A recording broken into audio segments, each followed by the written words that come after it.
Mời quý vị các bạn cùng theo dõi trận thi đấu vật nữ giữa hai đại đô vật nữ của chúng ta.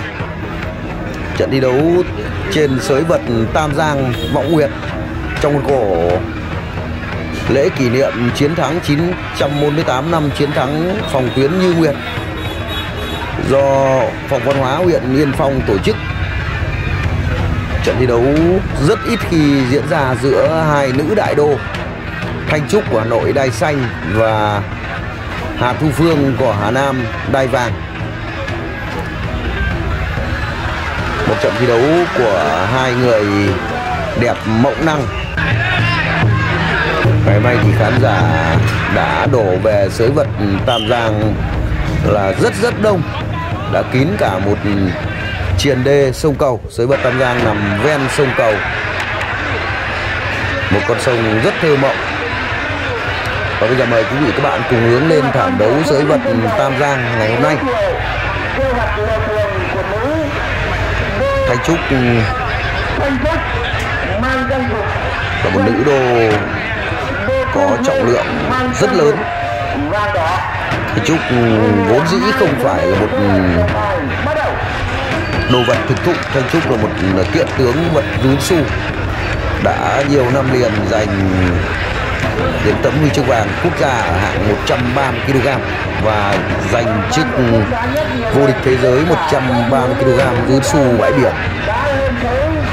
Thành tích đáng ngưỡng mộ của đại đô Thanh Trúc.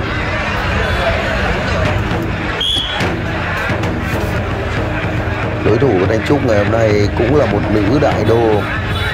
Tuy nhiên thì Hà Thu Phương có trọng lượng nhỏ hơn Thanh Trúc rất nhiều.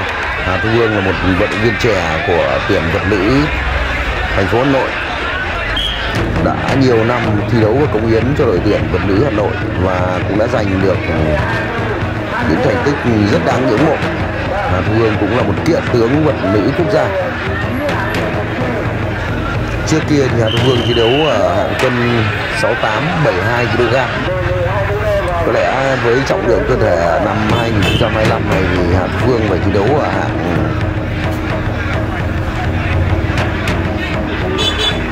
75 kg.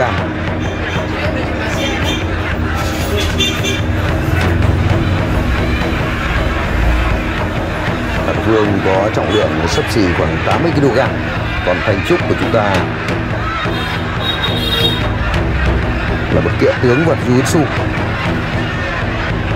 có trọng lượng 130 kg. Thi đấu rất nhẹ nhàng, đi lại rất từ tốn, trông như các vận động viên sumo của Nhật Bản. Trọng lượng và thể hình chênh nhau quá nhiều. Trận đấu giữa kiện tướng vật tự do và kiện tướng Jiu-Jitsu. Vì như vậy, quý vị và các bạn đã biết thì trong môn Jiu-Jitsu và kỹ thuật và môn đấu vật có rất nhiều những kỹ thuật khá tương đồng.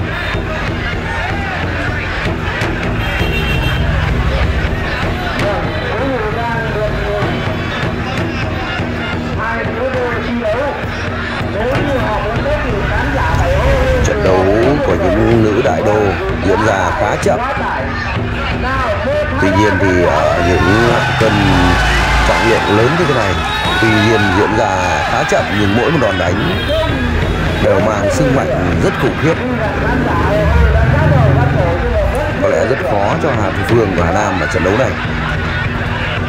Với trọng lượng như vậy là Thanh Trúc đã tuột đai rồi.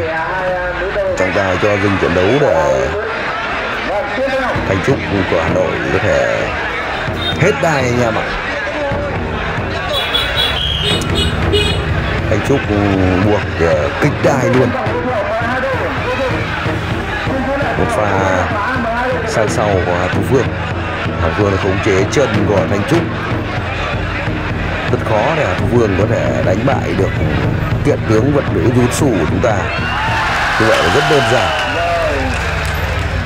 không có gì khó khăn.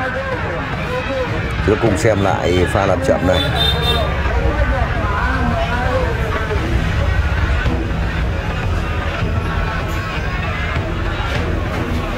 pha sang sau và khống chế chân của Hà Thu Phương, nhưng Thanh Trúc đã quay lại sốc nách, một động tác sốc nách và thực hiện một miếng sườn khá đơn giản. Một miếng sườn đơn giản và Thanh Trúc của Hà Nội bao xanh đã giành thắng lợi trước Hà Thu Phương của Hà Nam. Sau khi đánh bại người đàn em Hà Thu Phương thì Thanh Trúc đã nở một nụ cười rất hóm hình. Đây là chân dung của nữ đại đô kiện tướng Jiu-Jitsu thế giới Thanh Trúc, hạng 130 kg. Cảm ơn quý vị và các bạn đã chú ý theo dõi video của 24 giờ Sport.